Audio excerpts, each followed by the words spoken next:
the Italian Football Podcast.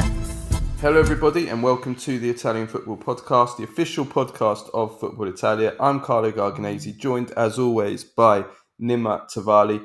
Lots of transfer talk on the show today. Roma, the biggest talking point, they are going on a spending spree, spending around 100 million euros as they are set to sign Matias Soule. They are closing in on Artem Dovbyk from Girona. Juventus, though, the other way, are going on a selling spree. Soule, of course, as we said, to Roma. Dean Huijsen is leaving as well, and they're working on a number of other sales so they can raise the money to sign Teun Koopmeiners and Jean-Claire Tadibo. But are they making a mistake with some of those sales? Inter are in talks to sell Valentin Carboni to Marseille. Are they making a mistake? And also, as part of the bigger talking point on Italian clubs selling their young talent and their homegrown talent. Milan, they beat Manchester City 3-2 in a prestigious pre-season friendly. A couple of legends move into Serie A. Well, one certainly, Raphael Varane has completed his transfer to Como. That's official. David De Gea is in talks with Genoa. The Scots are taking over Italy as Napoli are in talks with Billy Gilmore. We'll also run through the friendlies to watch this summer for all of the big clubs in Serie A. Italy's under-19s, though, lose in the European Championship semi-final, so they fail to retain their trophy. But which players are there to watch out for looking ahead? And we also have our usual Baggio, Premface and Serie Ass of the week.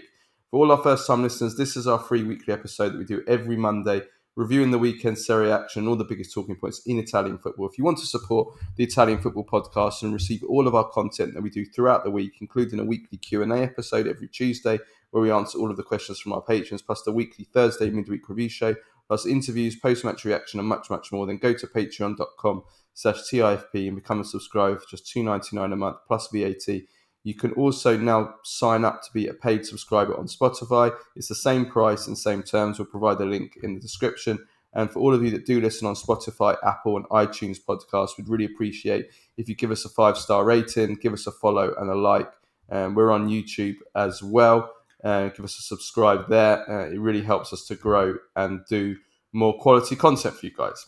And also soon, we will be offering subscriptions on YouTube as well. We're working out the last details on that because we've really grown a lot on YouTube these last few months over the summer, and lots of people have found the podcast from there. So welcome to all of those people, and thank you to everyone who shares all our stuff across all social media platforms, Instagram, Twitter, and so on and so forth. Yeah, absolutely. Yeah, thank you everyone for subscribing on YouTube. We're up to 3,000 subscribers now, having only really started on YouTube about a year ago. So big thanks to everyone there. Let's get into today's show and let's start with Roma. So Roma are the talk of Serie A right now. After many years really being able to spend very little, being punished the most by UEFA with the financial fair play rules, and being singled out in many ways, whereas teams in other leagues were able to do whatever they want. Well, Roma have finally broken off their shackles and have started to spend, and they've gone on a 100 million spending spree. Matias Soule is all done now. It could be official actually by the time you guys are listening to this podcast. A medical on Monday, and then official confirmation: 30 million euros from Juventus. Artem Dovbyk, the Ukraine striker, is on the verge from Girona. Roma have made a 32 million plus 5 million in add-ons bid to Girona. They're very close to his 40 million release clause. So that is, having agreed personal terms, that is a transfer that should possibly be done soon as well. Enzo Lefebvre has already signed for 23 million. So has Samuel Dahl from Juve Gardens for 5 million. Angelino, 5 million permanent. You add that all up and you're getting close to 100 million euros. So Nima, it's good to see Roma able to spend money again. Yeah, it is. And we're going to do a Mercato deep dive with Roma, hopefully next week, working out on the final details on that, where I'm going to be asking a lot about the financial situation about that. But yeah, no, it is good. this week, of course, we're doing on Atalanta, so watch this space. Anyway, I think it was, I'm really happy Roma can spend again. They have been in quite a difficult situation. I just got to say, I sat here smiling when you said Djurgården, the way you said it. It's so funny to me to listen to people say Swedish names. How are you supposed to say it? Djurgården. Okay. Yeah, that's how you say it. Djurgården. You always put the voice on as well. Djurgården, that's how you're supposed to pronounce it. Djurgården, that's how you speak Swedish. I just think it's hilarious, and I love how you spelt it in our little doc here as well. You've forgotten the R, and you don't have the or the A with a dot above it on your keyboard. Oh no, yeah, but I don't do none of that. I don't do none of that. I don't do none of that. Brexit. I don't use. I don't use umlauts and accents. And none of that I love when you go into Martin Samuel. None of that foreign. I ain't doing none of that. None of that foreign rubbish. Woke nonsense. Look, I'm happy for Roma. I'm really happy for Roma. Because I think they have really, really, really struggled to in the sense that they've been so shackled, and they still delivered good results. I mean, think about it. They've won one European trophy. They've reached the semi-final. They reached the final of one where they were robbed in the final. They should have won that, if we're honest. Yeah. They were in the semi-finals last season, and they've done all of this whilst just trying to survive. And now they have brought this ship into harbour, and now they can actually start building for the future. And they're doing so with one of the most exciting young Italian coaches available, who just luckily happens to be a Roma god.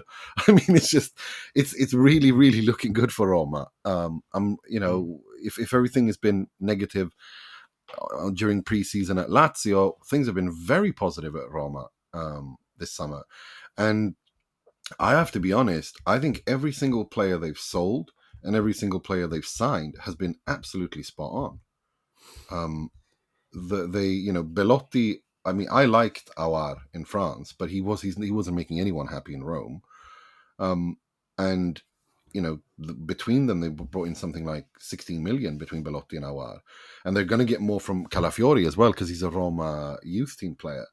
So I think they've done well with their sales. I agree there. I think they've done well with their sales. Those players you mentioned.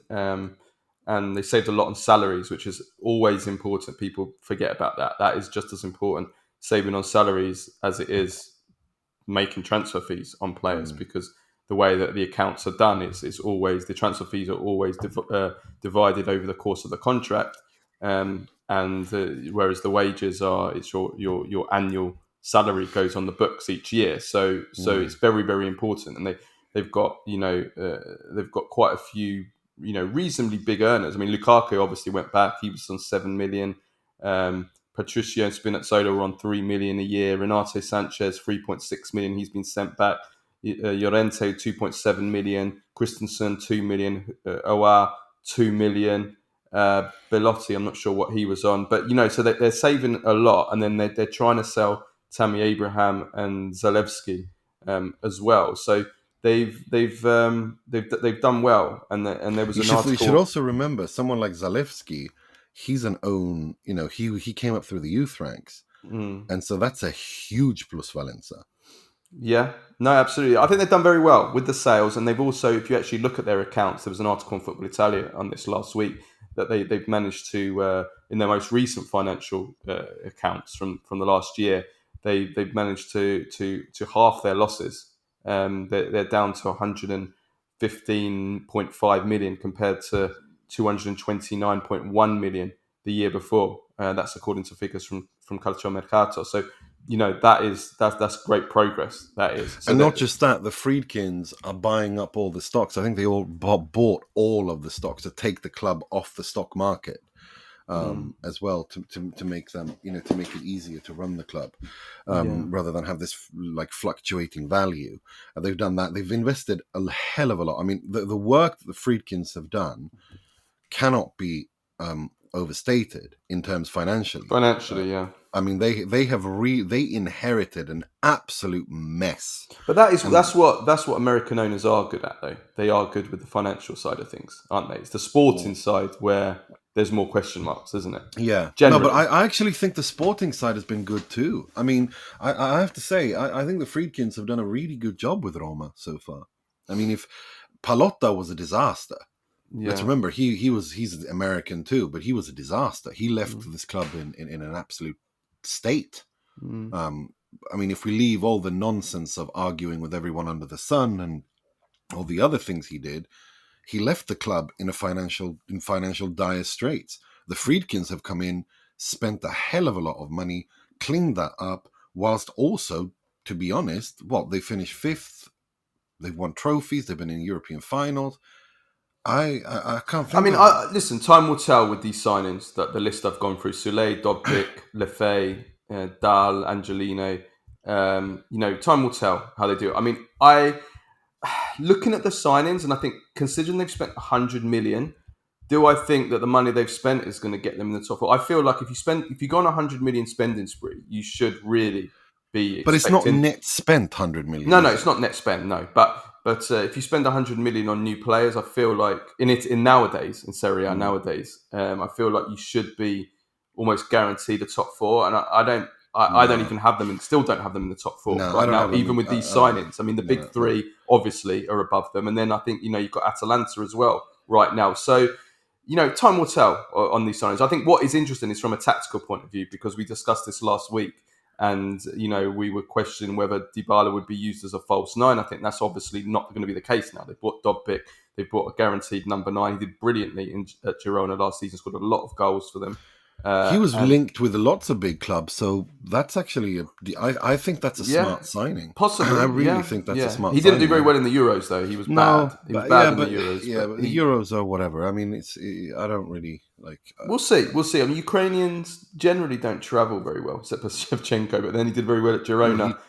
So I mean, listen, I think it's going to be, again, I'm wondering how De Rossi's going to make it work with Dybala, Soule, and now Dovbyk. Like, I've seen talk of Dybala going onto the left wing, which I don't really like. Will it be 2 behind 1? I don't know. He has options, De Rossi, and I think that's what he wants. He can play a 4-3-3, he can play a 4-3-2-1, he can play a 4-2-3-1. I think from what I've seen from him, this, like, tactically, it doesn't... It's going to be very fluid in the final third in terms of movement. Because that's the kind of football he plays. A rather difficult brand of attacking football. He likes positional changes. It's not rigid at all. Other than we know that he likes to play with a back 4 and a minimum of 3 in central midfield. I think it's going to be. I think Roma are going to have a good season. More than anything, I think it's this. It's finally the start of an actual new project. Out with the old. This is year 0 for Friedkins and Roma this summer. That's what this is. The De Rossi project starts now. This is year 0 for them. And the way that they've done it, they've gotten rid of lots of big wages, lots of players that shouldn't have been there, that they were desperate to sign just to make, just to survive. Now they have a serious project. They believe in it. The fans are in love with the club in such a way that, honestly, since the days of the Sensi family, I haven't seen Roma fans in love with the club as much as they are now. I mean, if you look at their average attendances, if you look at the way the hype around Roma, the Friedkins have created, have managed to navigate the politics of that. Getting rid of Mourinho, bringing in De Rossi is such a genius move in terms of politics, and also the timing, because as I said at the time, no one is going to criticize in Roma if you bring in De Rossi. They were angry that Mourinho left because they love Mourinho. But the replacing him with De Rossi was a genius move because no one's going to criticize De Rossi at Roma. It's just not going to happen. And if De Rossi had failed, then they could have easily just, got rid of him because he failed. But if he'd succeeded, then you've bought so much political capital in terms of goodwill that everyone's going to love you, that you gave a real Romanista, the chance, and he flourished and so on. So no, I think more than anything, aside from the financial stuff, they have navigated the politics of a very difficult piazza like Roma absolutely brilliantly. Of course, they made mistakes. Everyone makes mistakes. But overall, I think they've handled Roma really, really well.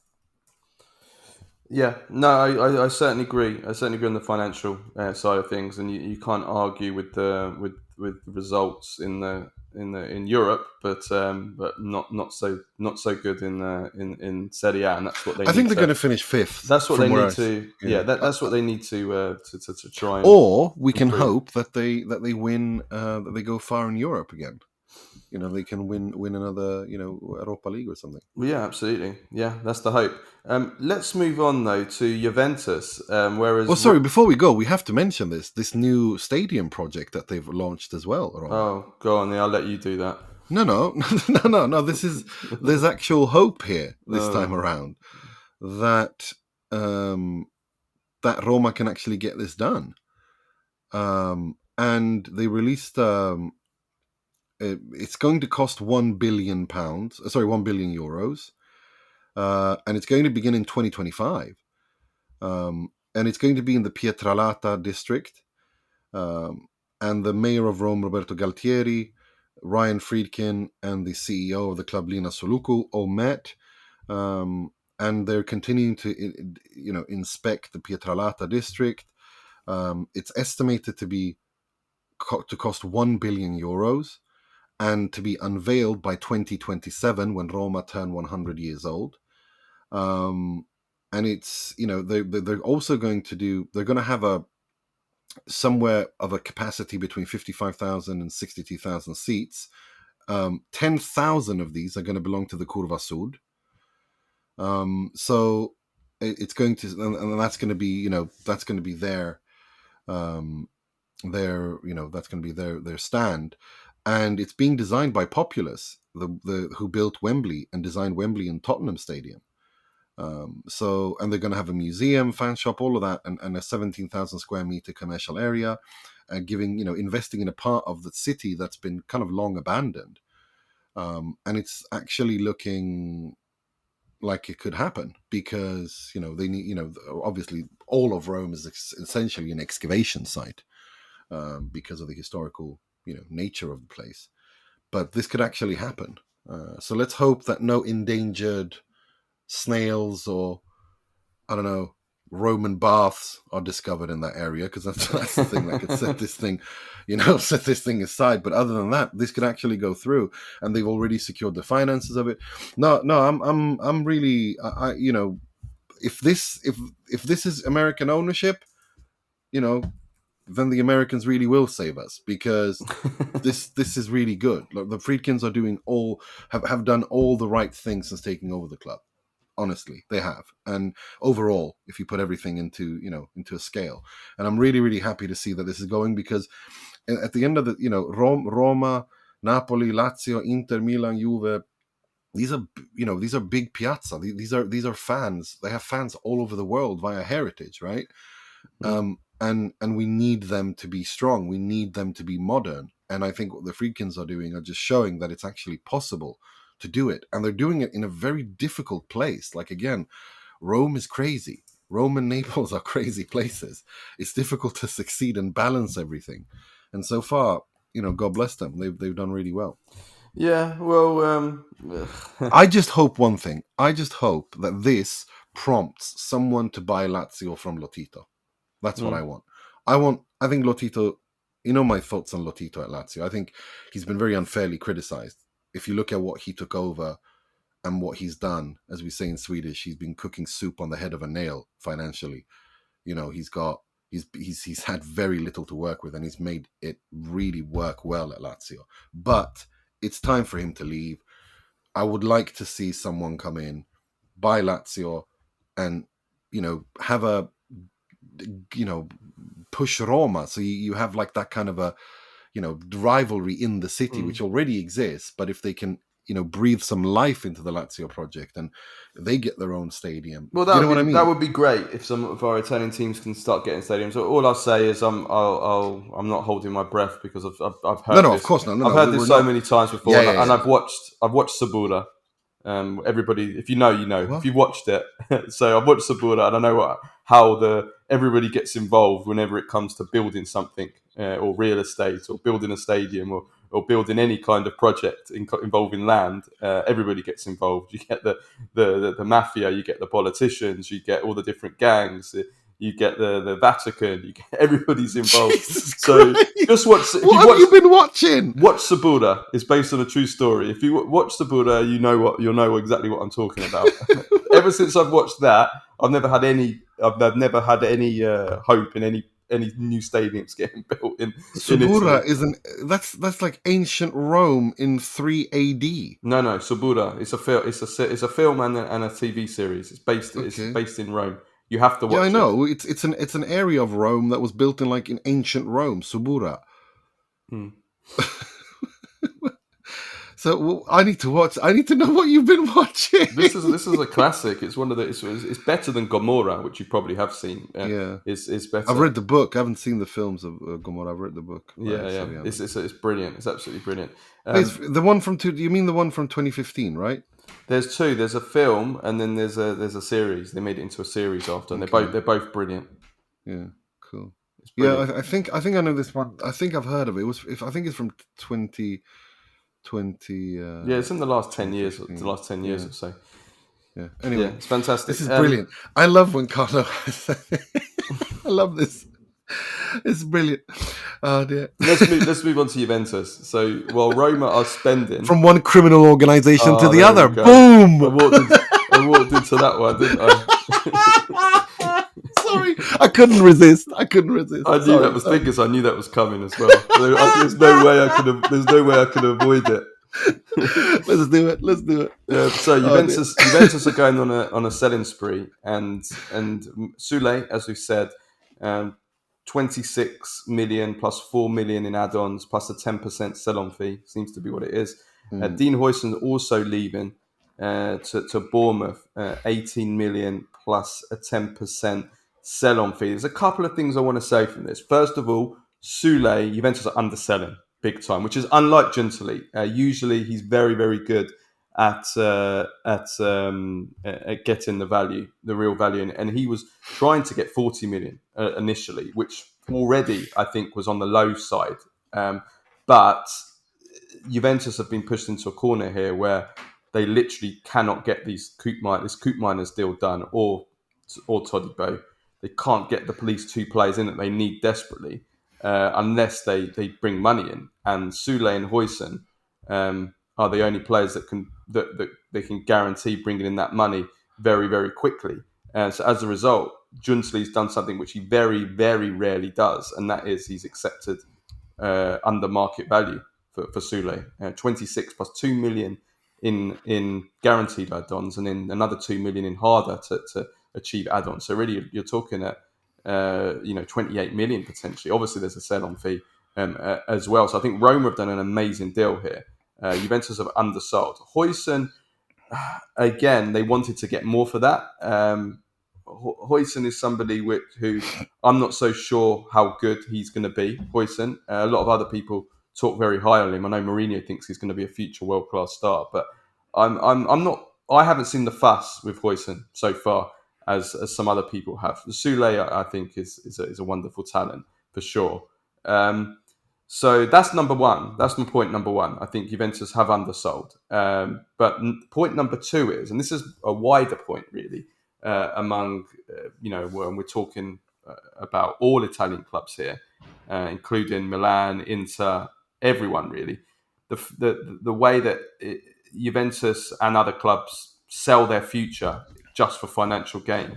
And it's always the homegrown stars that they're doing it mainly because they get a big, plus Valenza on there because it's pure profit, them being homegrown players. And these players, don't ever get that. They're developing them to sell rather than developing them to be part of the team. And that we've seen that time and time again, all the time certainly in the last 5 to 10 years with Italian clubs, Nima. Look, I don't know. I'm not sure. I think Giuntoli, or as Juve Twitter hilariously have dubbed him, Juntoli, and turned him Mexican with a mariachi band. I don't know if you've seen the memes. It is the funniest thing that I've seen in a long time on Calcio, Twitter or social media. It's pure comedy. Have you seen it? Have No, you I seen haven't it? seen it. No. It is absolutely hilarious. And every time someone criticizes him, they do a song too. Essentially like a Mexican mariachi band song where he tells his detractors to do one. It is pure comedy. But Giuntoli is basically building something here from scratch. He's cleaning up from Paratici and the previous mess, and he's doing it. You know, when you make omelets, you got to break eggs. I can understand that you want more for Soule, but I think 26 million plus 430 million plus 10% sell on, that's about what you can get for him. As for Well, Huijsen to no, it's Bournemouth, not. It's not. it They is. got a massive, bigger offer from the Premier League, but Soule didn't want to move to the Premier Well, League. then what are you going to do? What is he going to do? Yeah, but Is he it's going? undervalued though. No, but I mean, yeah, but what's That's he the going to point. do? Is it's undervalued, but I don't think it's that undervalued. I think 35 million is where he is. I don't think he's worth more than 35 after one season with Frosinone. I mean, he's a fantastically talented player. But at the end of the day, Juve have to sell. And he's finally doing something that you have not been able to do for a decade. And that is to sell players and move players. And he's doing it really well. The Huijsen, I liked Huijsen, but if you get in somewhere like 18, 20 million for him, you sell. I mean, it's not much to do. And they, you know, again, Juve's financial situation dictates that they have to sell players. And I think they're doing a really, really good job so far of rebuilding from scratch. New coach, new manager, new project. You know, he needs his players. As for the youth, look, I think it's a bit sad that they couldn't keep Soule, but the problem was that Chiesa, they can't offload Chiesa. I think if they could offload Chiesa, Soule would have stayed. But that's unfortunate. But that's where they are. So I understand that you might be, or Juve fans might be a little bit disappointed about young players being sold and whatnot, but at the same time, the revenue streams are such that they need to make ends meet somehow, and the safest way of doing that is to do exactly that they've done with their next gen. Find young players, grow them, develop them, and if they're good enough to stay at Juve, they stay. Like someone like, what's his name? Not Rovella. What's his name? yielded. Fagioli. Someone like that. Fagioli or whatever, or Miretti or whatever. But other than that, they sell. Moretti could be sold as well, but Yildiz. Let's say Yildiz. Yildiz, exactly. I mean, whatever. But like, that's what I'm saying. This is the route Italian clubs have to do, especially when they're in the settlement agreement with UEFA. They just have to make that. They just have to make it work. And so I think it's a necessary evil, but once they're out of it and they have something to stand on and some stability, and also finally back in the Champions League, which guarantees them more revenue. I don't know. Is Juve also going to the Club World Cup? Because that's going to guarantee them. They are, yes. Too. They are, yeah. So that's also, that's also good for them financially. So it's a necessary. I think that with Soule, it depends who they replace him with. They're going to need to sign another winger. Chiesa's still on the market, and Thiago Motta very coldly, brutally confirmed that in his press conference the weekend. Brutal. Yeah, I saw that. Chiesa would not have liked to see the way that he spoke about him. Made it pretty clear that he's still on the market as well. They're going to have to sign another winger.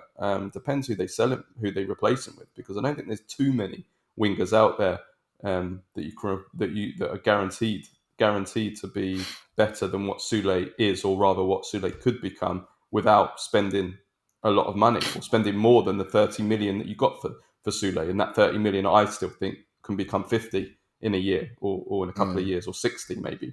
Which was part of my where I'm not sure whether this was the right decision from. But if we're talking generally about all Italian clubs, I just don't like the idea that all our youngsters and youth players are all basically seen as financial resources rather than sporting assets now. I think Atalanta are the only club in Italy who actually develop their youngsters in order for them to be part of the first team. Generally, okay, they sell some as well, but they seem to develop more than the other teams. But they buy their player, they develop their players in order to play them. in order for them to be part of the first team. And I think that could happen at Juve later on when they have something stability, like they have something to build off of. Once they've gotten rid of McKennie, Rugani, Chiesa, Mili, Kostic, Artur Melo, Nicolosi, like all these players that they want to get rid of, and they brought in Koopmeiners and they can bring in their own players, then they have a system, then they have something in place. And I know you hate me saying it, but this is really year zero for Thiago Motta and Juve, isn't it? I mean, because it's his first, it's his first season, and so we need to see, we need to see it play out on the pitch. Is Motta good enough? Are the players good enough? Who develops? Who flops? And then you have some more data to go off of, right? Yeah. So then you can be looking into your youth team and go, okay, well, that player, does he fit my system? Do you see what I'm saying? Like that's what you have to do. I mean, especially now where it's a reboot, basically. And so I don't think we can judge them too much because, again, Giuntoli's had to clean up an absolute mess. Yeah, we'll see. Juventus are now trying to sell McKennie, Rugani, Chiesa, as I said, Milik, Kostic, Arthur, Nicolosi as well. So that there is a long line of players that they are trying to sell. But they are now that they're selling Soulé and Huijsen, they will now be able to make an official bid for Koopmeiners. I think they are going to bid around 45. Atalanta are asking for 60, so there's still a big gap there. We'll have to see what happens there. And then Todibo as well. They're in negotiations with Nice for Todibo, possibly a loan with an obligation for around 35. I think that one, I'm pretty confident that one, maybe even as early as this week, will be done. But Juventus still have a lot of work to do. They got thrashed 3-0 in their first game with the Germany by Nuremberg, which wasn't pretty, although they had a lot of the next gen players playing for them. So can't read too much into that other than Dusan Vlahovic should not be the penalty taker at Juventus this season. He is so bad at penalties. He's like worse than Lautaro. Yeah, I was going to say, what is it with these number 9s and their inability to take penalties? That used to be the other way around, that the number 10s, the Fantasista, who were magical players, they could never take penalties, or they had a higher miss rate, and the number 9s, the bombers, used to always score. Now it's been like, now it's turned into a situation where the top goal scorers and the bombers can't convert the penalty to save their lives. I know. It's so he's weird. So bad. I think he's got less than a 50% rate. So weird. I mean, think about it. Osimhen, Lautaro, Vlahovic. Like, they're awful at penalties. Yeah. And Vlahovic has really bad balance when he takes a penalty. His balance is not very good, probably because he's quite tall and he's a little bit it can be a little bit awkward when he steps up to shoot that penalty, and he kind of you saw that with the one that he missed at the weekend. Talking of friendlies though, Milan got a fantastic 3-2 win over Man City in the United States. We spoke to Vito Angela of Milan Reports. He did a Mercato deep dive on Milan. So if you haven't checked that out, we published it on Thursday, all about all the players that they're buying, selling, the coaching situation, why they went for Fonseca. Really, really in-depth, basically covers everything between now and the end of the market. Vito joked about it in the interview. He's like, "You've asked me about every single player, yes, we connected did. with." We did. That's what we do here. We go comprehensive. Yeah. I remember. What's his name? Vincenzo said it as well. He's like, there's no more Napoli players that you've discussed. Like, there's nothing. Like, everything has been covered. No, that's right.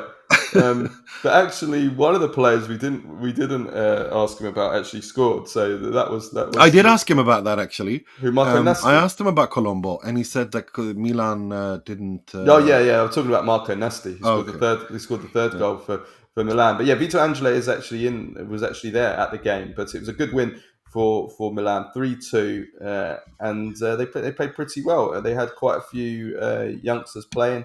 I find it quite ironic that, considering Milan are probably going to have 0 Italians in their team this coming season, that all 3 goals were scored by Italians. Yeah, but this is the thing that was weird to me. I don't understand what is it about Colombo that they don't like. I mean, I don't get it. I'm not saying he's some sort of phenomenon, but I don't get why they just don't believe in him. at all. They don't want to give him time either, At all. which is again an big Italian problem that we said. Like Milan aren't going to wait for Colombo to come in. But having said that, though, they sent him out on loan last season, and he was terrible. So I can't blame Milan if you send a player out, you send him out on loan to a small Serie A team, and he performs as badly as he did and scores. On how many goals did he score last season? He scored a lot. You know, so what can you do? But that's his final appearance for Milan because he's being loaned out to Empoli. He scored twice in that game With an option as well, but he's going to Empoli now, isn't he? So that's going to be an interesting. And I think Empoli is the right place for Colombo to grow. And they've got, if I'm not mistaken, they've got Sebastiano Esposito there too, from Inter, as a striker there too. So, you know, if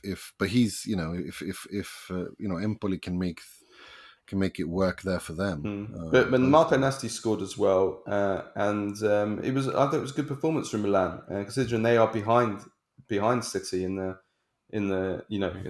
preparations. Yeah. And Chukwueze was really good. Got 2 assists. Ruben Loftus-Cheek was really good. He was playing in a much more kind of pushing much further forward, almost into the centre forward position. And Salamakers. Again, he's been really, really good in pre-season. Probably Milan's best player, most consistent player in pre-season so far. Yeah. So I don't know. Maybe Milan may reconsider selling him. I was going to say I think they will. I think they'll keep him to January to see what I can understand why system coaches, and there's so many of them now in Serie A, like Fonseca, like Motta, even Conte to an extent in terms of what he wants from his play. Can see why they all like Salamakers, because you know what you're going to get from him, don't you? Fulfills the requests of the coach. No, but he does what they want the player to do. I mean, again, there's like players like Victor Moses, Ashley Young, that Conte famously, it's their characteristics and my system, and if they fit, great. Do you know what I mean? Like, it's not, but like Salamakers, I actually think that he can. I'm starting to think that I think he'll stay at Milan, and I think he will. I mean, if he's going to play like this, then he's going to be an asset for them. Yeah, and let's be honest, that loan move to Bologna, it did him a world of good. Like last season, he was good. He actually had a good season last season at Bologna. No, he did. And, so for Milan, this is a win-win situation. Either they sell him and cash in on him, or they have a player who's good enough to work in this system. So, the negative for Milan was Tomori. He got done on both goals. He needs to get back on it, Tomori. Yeah. Because for the first time ever, I'm starting to side with Gareth Southgate for not calling him. Oh, God. What have you done, Fikayo? I know. What have you done? I'm starting to You have blood on your hands. I'm starting to think that Southgate was right all along. Oh, my days. Fikayo, you need to improve. You've turned Carlo into a Premface. Anyway, talking of friendlies, what I want to do now is I want to go through, because this is something that everybody always wants to know during the summer, is what the friendly schedule is and which games to look out for in preparation for the new season. So what we'll do is we'll go through some of the bigger clubs in Serie A, some of the games to watch, and we'll see how the teams are doing in pre-season so far. So we're kind of halfway through the summer now. So I'll start off. I'll run down some of the fixtures, and we can talk about some of them, some of the ones that we've seen. So Atalanta to start with. 5 friendlies. They've played 3. So they played the Primavera team 1-3-0. They then played Atalanta A versus Atalanta B. Atalanta B 1-1-0. Then they drew 2-2 with AZ. And they still have Parma and St. Pauli in Germany. Those are the 2 games to come for Atalanta. If we move down now to... let's move down to Inter. So Inter have a 100% record in pre-season so far. They've won all 3 fixtures against Lugano 3-2, Pergoletese 2-1, and Las Palmas 3-0. And they still have to play Pisa away, Al Ittihad, and then the big one, Chelsea away at Stamford Bridge on the 11th of August. How have Inter looked in pre-season so far? Look, I think it's looked pretty... I'm glad they didn't go anywhere this summer. I think it was a good thing that one of the unintended positive side effects of the ownership change was that Inzaghi said, "That's it, we're staying home, and we're working at Appiano," and that's allowed them to kind of just work more harmoniously and more calmly and kind of just let everyone, the new players, ease into the system. Inter are looking good. I think one thing we've seen, and I think I've said it on this pod a couple of times now, I think when Inzaghi wants to move to a 3-4-2-1 more, or a 3-5-1-1, some sort of hybrid of those two systems. I think the movements of the players suggest that that's what's going to happen this summer. This season rather. And it's looked really well. I mean, they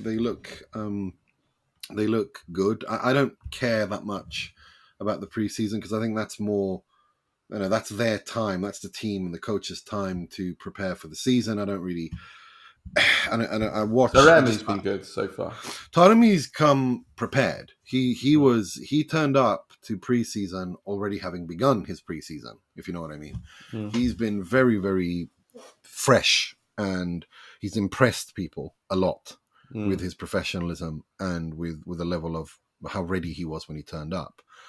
And he's really slotting well nicely. Like he's doing everything. Like it's as if he understands what Inzaghi wants him to do from day one, and that's important, very important. And he's linking up. He's doing like a combined Lautaro Thuram role at Inter, and that's what that's why I say that Sergio Conceição turned him into the complete striker. For 2-3 years, he made him. He can do all of those things. He's a very complete attacker. And that's why I wanted him already 1 year ago when Inter were hell-bent on bringing Lukaku back. I was more, well, spend that money on Taremi because you could have, you could have had that instead.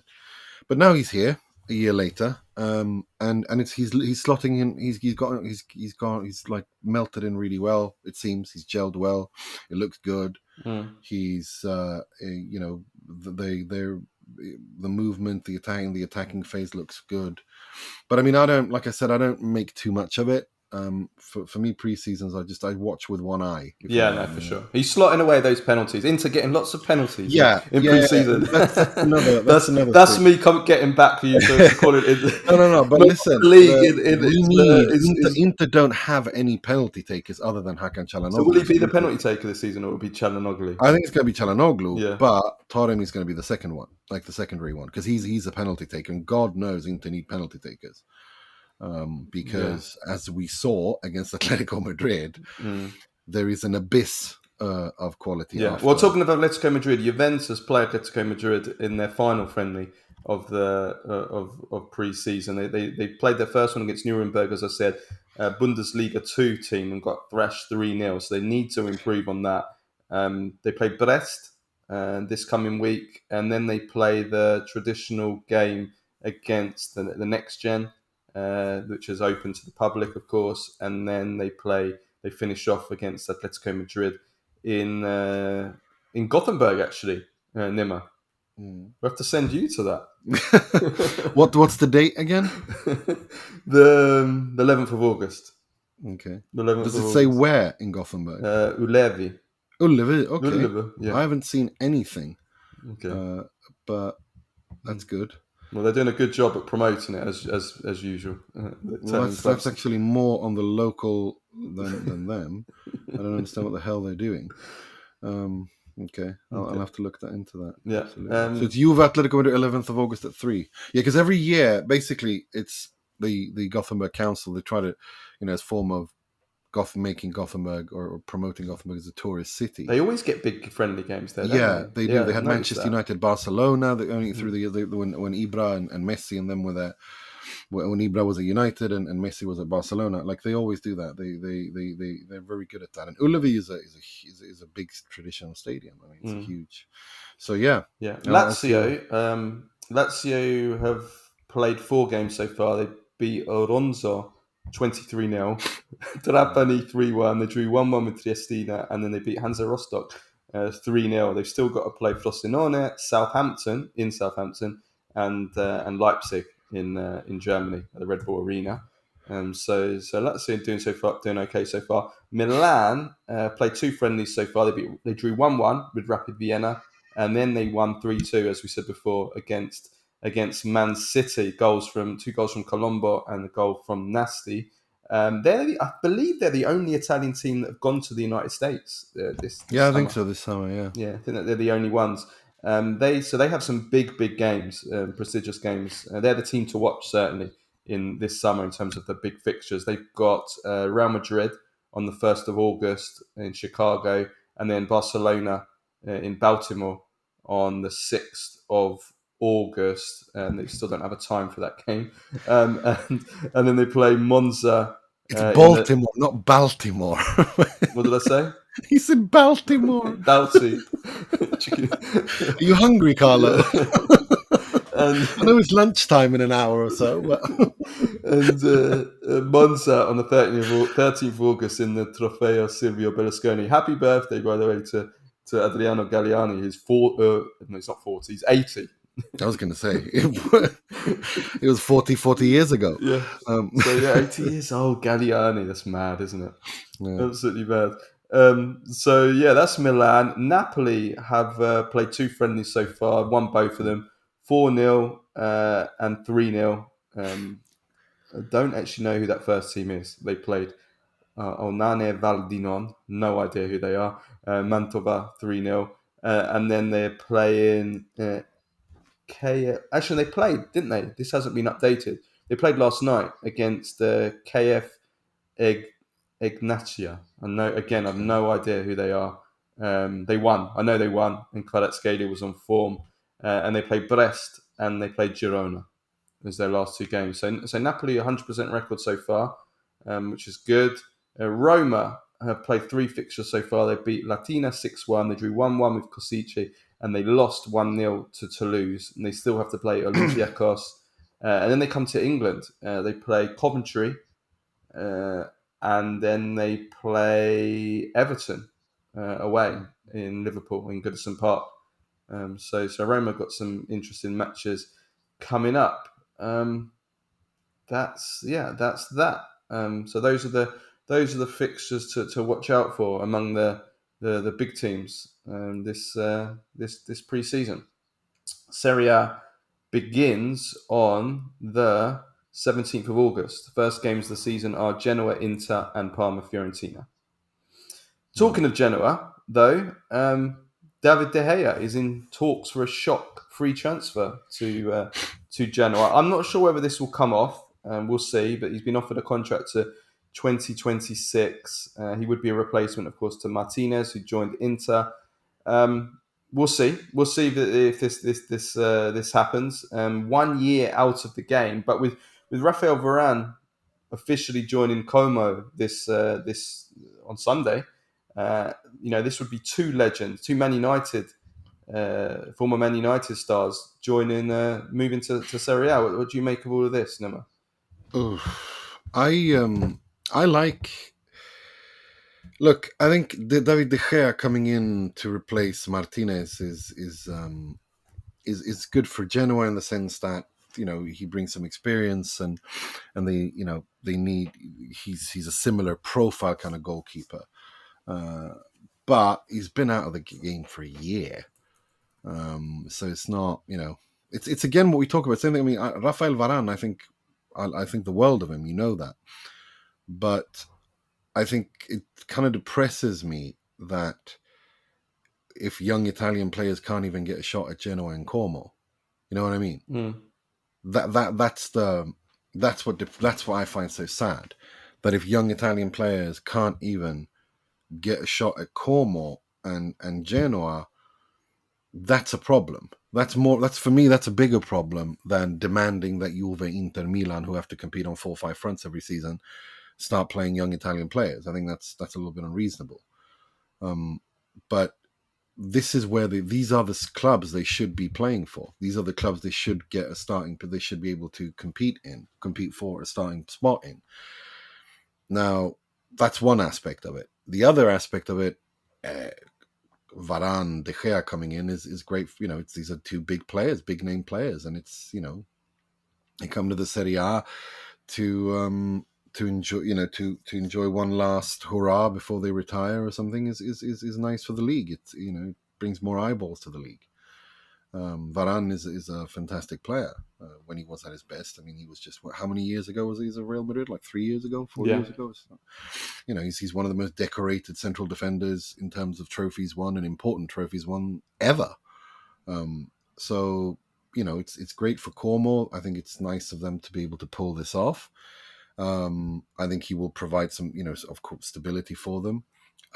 If he is good enough, then I think I wanted Varane to come in to Inter. I mean, if his body can take playing football at this level, I think he should have been brought into Inter, to be honest. Because if Como can afford him, Inter can afford him. But then again, how good is he? Where is he? How where's his level at? We'll see. But I think it's good for the Serie A in terms of if he can stay fit, it's great. Yeah, that's the problem exactly. Though. His knee has been a bit broken for quite a few years now, so that's the problem. Talking of Inter, though, they're in talks to sell Valentin Carboni to Marseille. Marseille reportedly ready to make an offer worth 40 million euros. I mean, that is 40 million for Carboni when Soule is worth 30. I mean, that would be. We should remember that there's a little bit. This is a special deal. This is a very, very specific style deal. So basically, the deal is going to work like this: Marseille are going to pay, according to most reports that I've gathered and people I've spoken to, Marseille are going to loan Carboni for about 3-4 million euros, somewhere like that. That's the loan fee. They have an option, or 2-3 million euros rather. Sorry. And they have an option to buy him for a further, I think, 40 million, somewhere 37 to 40 million. That's the option. Mm-hmm. But if Inter want to cancel that option, they have to pay 4 or 5 million euros, if that makes sense. Mm-hmm. And as part of all this, Inter are also going to extend Valentin Carboni's contract to June 2029. So from Marotta, what Marotta's done here is basically he's hedging his bets. He's covered in the sense that they believe in Carboni, they consider him to be a patrimonio, blah, blah, blah. But they also understand that he needs to play and that there is no room for him at this Inter today. So what they're doing is giving him a 5-year contract. So they own him. They send him to Marseille. If he explodes under De Zerbi in Marseille, then if Marseille want to buy him for 40 million, they can. Or if Inter want to buy him back to integrate him or sell him on for more than 40 million, they can do that too.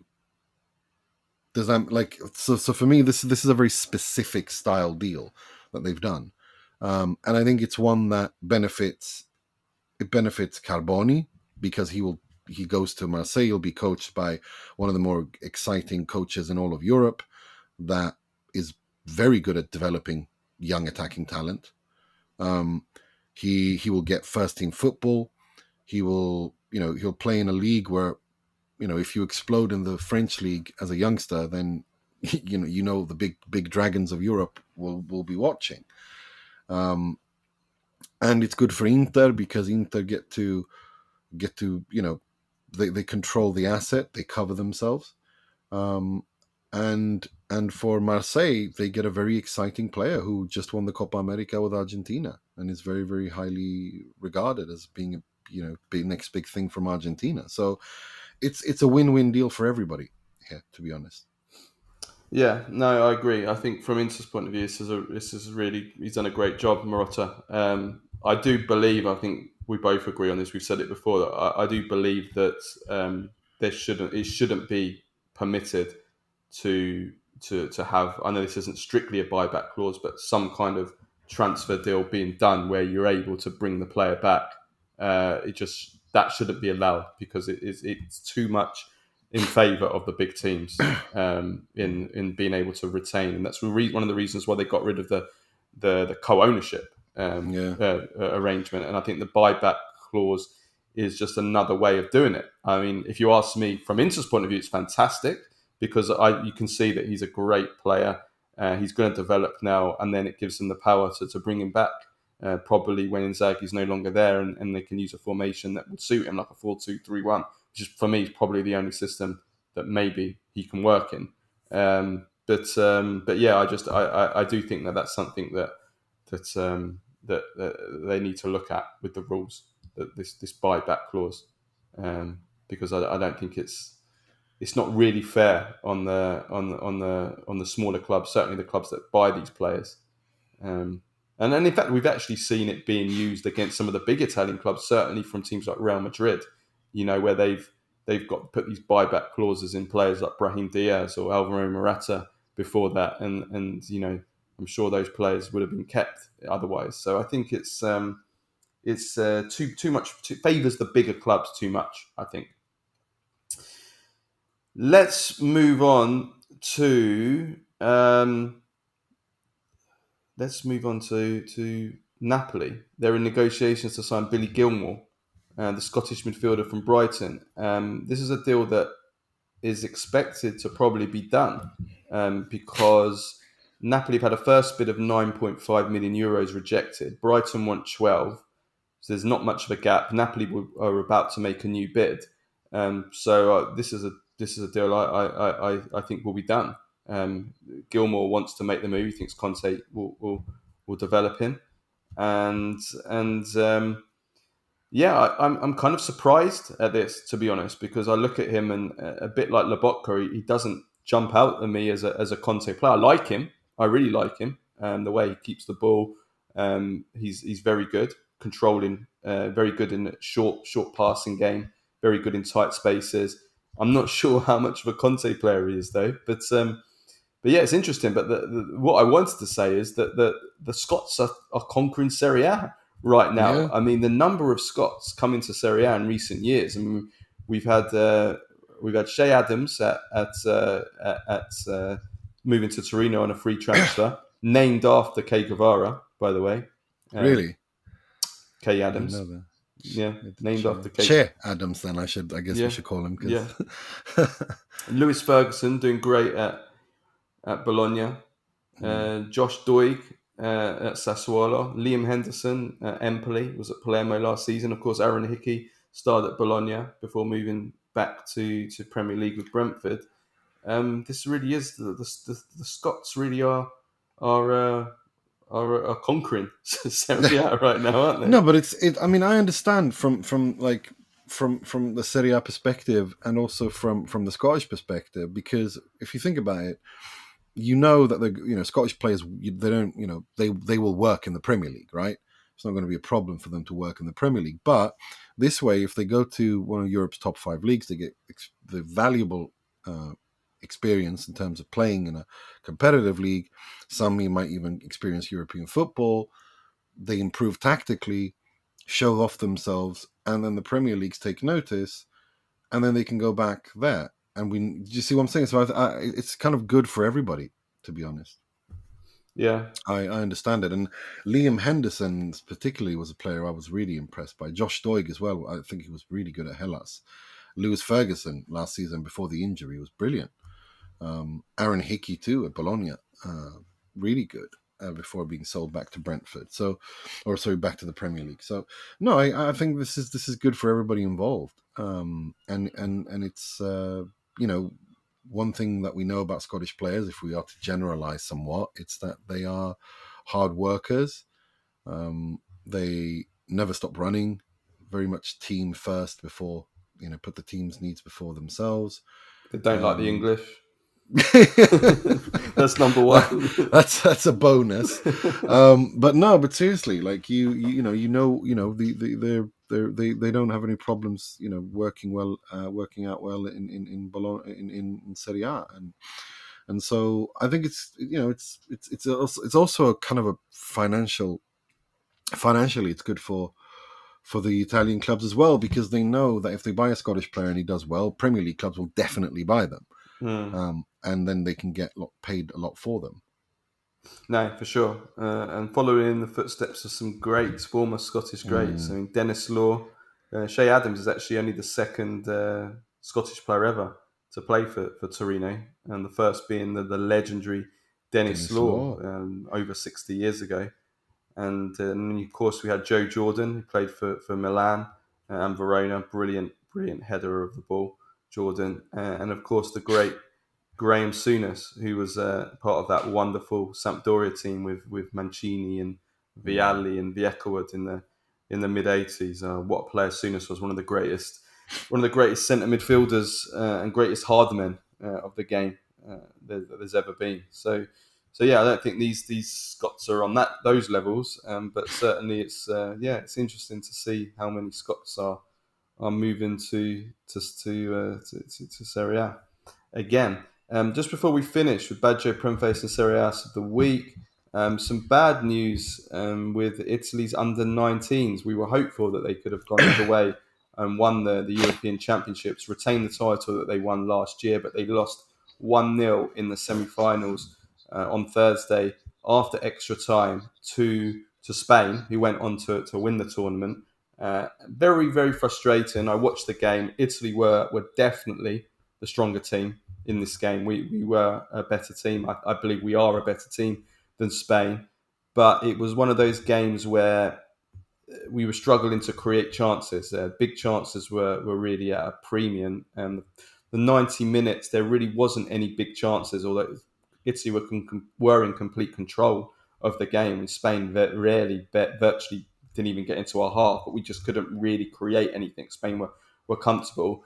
And then it went to extra time. And in extra time, Italy missed two big chances, one at 0-0 to go ahead, and then one after Spain scored with really their only chance of the game, and we lost 1-0. It was very, very disappointing, really, because I think we definitely had the team to win this tournament, and that was shown in the final. Spain went on and they beat France 2-0 in the final. But I still think that if we look at individuals, there were still positives, and there are lots of talented youngsters, I think, in this team.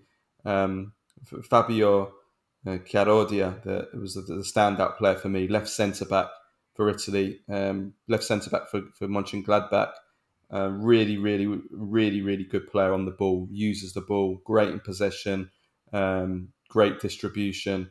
I really, really liked him. Pafundi was brilliant against Spain. He was man of the match. He was running at them, taking them on. Fantastic. Kamada did well in the groups. He scored 2 goals against Northern Ireland, which made him the youngest ever scorer in under-19 finals history. He was really poor, though, in the semis. So that should just be a little bit of a warning. He was poor in that game. Zeroli had a really, really good tournament as well, although he was poor against Spain as well. He missed one of the big chances. Di Maggio in midfield, very busy, good goal threat. Bartizaghi, the Milan left-back, very, very good at left-back, very powerful, striding forward, very tall. And Manini also impressed me at right-back, only 17 years old. So I think that we had some really interesting players and exciting players in this team. And now it's just a big question is, can we get these players some game time with Serie A clubs? And that's obviously the problem that we've discussed to death in recent weeks. And especially all of these things that you mentioned, including those young players that you mentioned, I discussed with Andrea Luiacono, who's the under-17 match analyst, Italy under-17 match analyst. So make sure to check that interview out. A lot of people have checked it out, and it's been one of the more popular videos. Yeah, that's from last week, last Tuesday. Yeah. So make sure to check that out too. Andrea was part of the backroom staff of the Italy set up that won the under-17s earlier this summer, Euros. We had a really interesting discussion, and he discussed Manini as well there in that interview. So yeah, make sure to check that out. Yeah, absolutely. He also called Mattia Liberali, who was one of the stars of the under-17 teams, a football genius. And actually, Liberali played against Man City, and he was good. He had some nice little touches, really good in tight spaces. Liberali. Okay, let's finish off with Baggio, Premface and Serie Ass of the week. I mean, to be honest with you, I don't really have a Baggio. to be honest, I don't have a Baggio. I guess we can say Colombo and Nasty for scoring against Man City, maybe. I don't have one. Yeah, I don't. It's I mean, it's kind of difficult right now. There's not much football going on, but yeah, I think we can give it to the Milan kids. Absolutely, and yeah, why not? Let me give it to the swimmer, the Italian swimmer who won the Olympic gold. I've forgotten his name now. The breaststroke, won the 100-meter breaststroke on Sunday evening. Came out of He's nowhere. an Interista as well. Oh, So was he's he? an Italian. Yeah, Okay. he's Let's Italian. not give him it. No, I'm joking. Yeah, no, he was great, fantastic, out of nowhere. Like come from lane 7, won the gold. So that was great for Italy's first gold of the Olympics. Premface of the week. We're going to combine Premface and Serie Ass of the week because they are pretty much the same, really. But very embarrassing. So first of all, we'll start off with directly an Italian-related one. Udinese putting a racist meme on their shirt sleeve, Pepe the Frog. Pepe the Frog, yeah. Yeah. Which, I'll be honest with you, I really wasn't aware of this, to be honest. I didn't know until... But the thing is, it's not a meme, it's not a racist. Like, it's this is a little bit difficult. Like, it's a company that uses that frog, which was a meme on the fringe right about 10 years ago. But that meme is now used by everyone, that frog.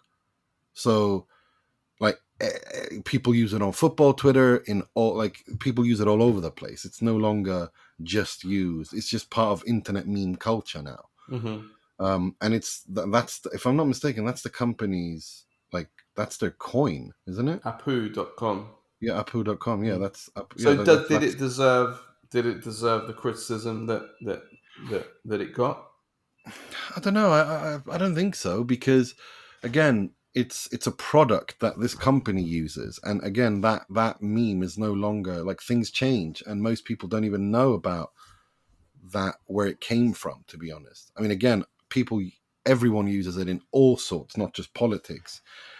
So I think this has been blown a little bit out of proportion.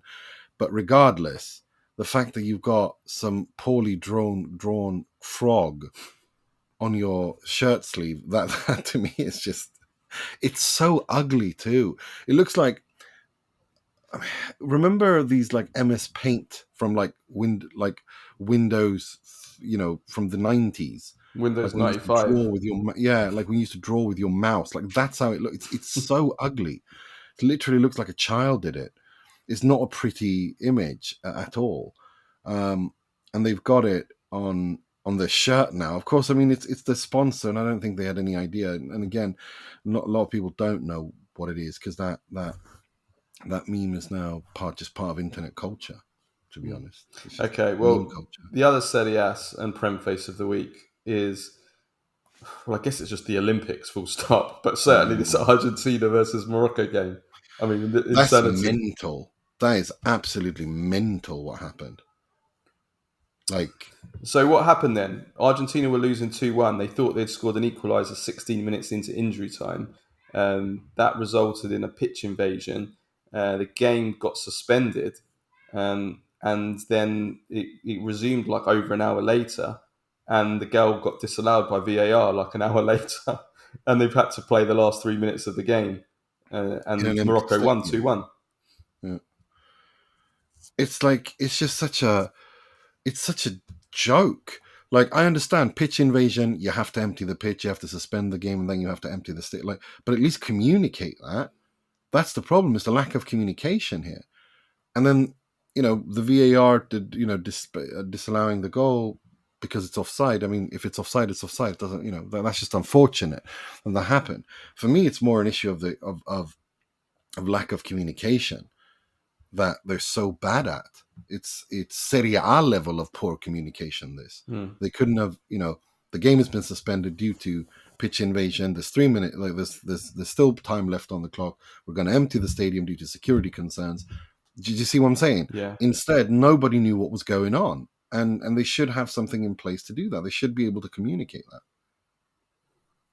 if that makes sense. Yeah, I mean, these Olympics have been a shambles, from A the disgrace. state of that opening ceremony to the Everything. political stuff that we won't go into. But the worst of all is, well, joint first. The worst of all is the fact that there's an actual child rapist allowed to compete. Convicted child rapist. Child rapist. Not allegations. An actual convicted child rapist representing the Netherlands beach volleyball team It's insanity. Yeah. I mean, it's just, I mean, And I you saw know, Paula Steven Radcliffe. van der Velde Paula was Radcliffe, the convicted. legendary. Steven van der Velde was convicted of raping a 12-year-old British girl, was sentenced for this in the Netherlands, was released from prison, and now he's in the Olympics. Yeah, it's insanity. It's insanity. And I saw Paula Radcliffe, the legendary, well, I don't know if I can call her that anymore, legendary former marathon runner, basically defending him, saying that, it's in the past. He served his time. It's in the past. Wow. I mean, she's from Bedford as I well. got to be honest with you. I can't think of anyone, any single person, a better representative or a poster boy to represent these genocide games than Steven van der Velde. I think he embodies the very essence of this disgraceful circus that's been masquerading as the Olympic Games. That's so I actually think they're staying on brand with Steven van der Velde, allowing him to participate. So It's mad, isn't it? yeah, it's disgusting, is what it is. It's But actually mad. it is what it is. I think their actions speak for themselves, and I think the IOC and all these other organizations have exposed themselves for who they are. It's as simple as that.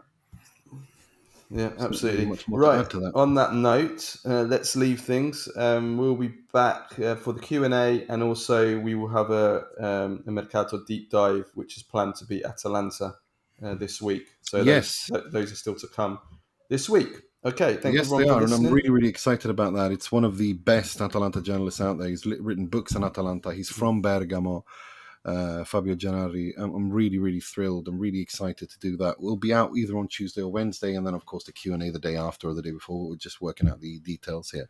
But that's what's coming this week. Yeah. And then next week, of course, Monday pod, and then the Q&A and the Roma deep dive. So, yeah. Thank you. Lots to look out for. Thank you, everybody, for listening, and we'll see you next time. Ciao, ciao.